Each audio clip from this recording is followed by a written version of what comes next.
ఈరోజు పిఠాపురం నియోజకవర్గ వాస్తవ్యులైనటువంటి అబ్బిరెడ్డి గంగాధర్ గారు అండ్ వారి టీం ఎవరైతే ఉన్నారో ఇండియన్ నేషనల్ యువజన పార్టీలో జాయిన్ అవ్వడం జరిగింది. మీరందరూ చూసే ఉంటారు, ఈ కార్పొరేట్ విద్యా వ్యవస్థలకు వ్యతిరేకంగా మా యొక్క గళాన్ని విప్పి పోరాడుతున్నాం. ఈరోజు యువజన పార్టీ అజెండా ఏంటి అని అంటే యువత యొక్క అభ్యున్నతే మా అజెండా. మనము అన్ని విధాలుగా మన దేశం ముందుకు పోతుంది అనుకుంటున్నాం, కానీ ఒక్క విషయంలో మాత్రం వెనుకబడిపోతున్నాం. అదేంటి అని అంటే విద్యా వ్యవస్థ విషయంలో పూర్తిగా వెనుకబడిపోతున్నాం.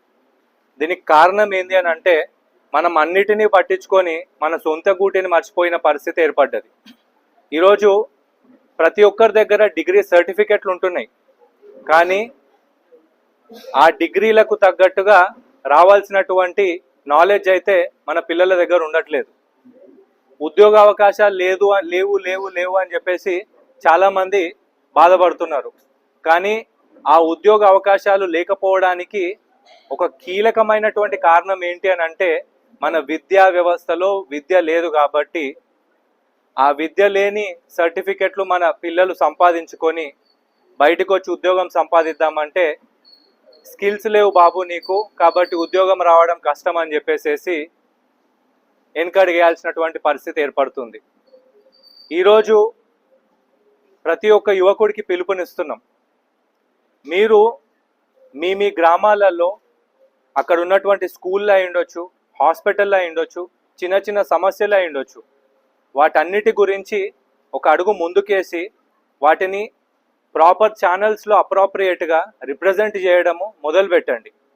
ఎందుకంటే ప్రతిదీ పోరాటం చేసే రోజులు పోయినాయి. ఈరోజు పోరాటం చేయాలి అని అంటే మనకు ఆయుధాలు ఏవో తుపాకులో లేకపోతే కత్తులో కాదు, ప్రతి ఒక్కరి చేతిలో ఒక ఆయుధం ఉంది, అదే ఫోన్.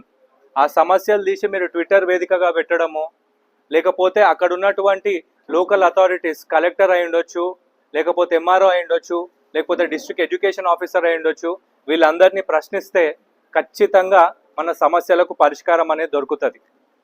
ఎందుకంటే ఇది మేము మా అనుభవం కొద్ది చెప్తున్నాము. స్టార్టింగ్లో కార్పొరేట్ విద్యా వ్యవస్థకు వ్యతిరేకంగా పోరాటం మొదలుపెట్టినప్పుడు ప్రతి ఒక్కరు మా మీద దాడులు కూడా చేసిర్రు.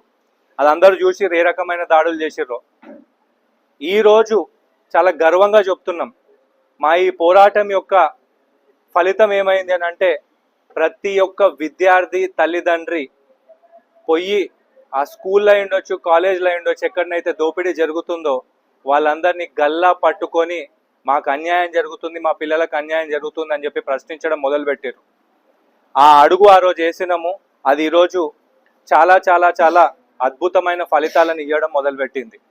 ఈరోజు ప్రతి ఒక్క స్టూడెంట్ ఆర్గనైజేషను పార్టీలకు అతీతంగా, ఈవెన్ కొంతమంది స్టూడెంట్ ఆర్గనైజేషన్ నాయకులు రూలింగ్ పార్టీలో ఉన్న వాళ్ళు కూడా పోయి కార్పొరేట్ దొంగలకు వ్యతిరేకంగా పోరాటం చేస్తున్నారు. అంటే ఈ సమస్య పార్టీలకు అతీతంగా తయారైంది. ప్రతి ఒక్కరికి అదే పిలుపునిస్తున్నాం. ఏంటి అని అంటే మీ సమస్యలు ఏవైతే ఉన్నాయో వాటికి పరిష్కారం రావాలంటే మొట్టమొదటిగా చేయాల్సిన పని గలం విప్పడం. మేము ఒక అడుగు ముందుకేసినాం. ఈరోజు ప్రజల చేసినటువంటి మా గురువు, అదేవిధంగా నన్ను ఎప్పుడు ఒక అన్నలా భావించి ఒక తమ్ముడి కింద చూసుకుని ఏ పనైనా సరే అన్న మా ఆంధ్రలో ఈ పని ఉందంటే పక్క స్టేట్ కదా అని ఎప్పుడు కూడా ఆయన నాకు ఆ స్టేట్తో పని ఉంది, ఆ స్టేట్తో నాకు పని ఏముంది గట్రా ఎప్పుడు కూడా అనలేదు, ఎప్పుడు చులకం చేయలేదు. ఎప్పుడు ఫోన్ చేసినా నా స్టేట్లో ఇబ్బంది ఉందనగా ప్రతిదీ కూడా సాల్వ్ చేశారు.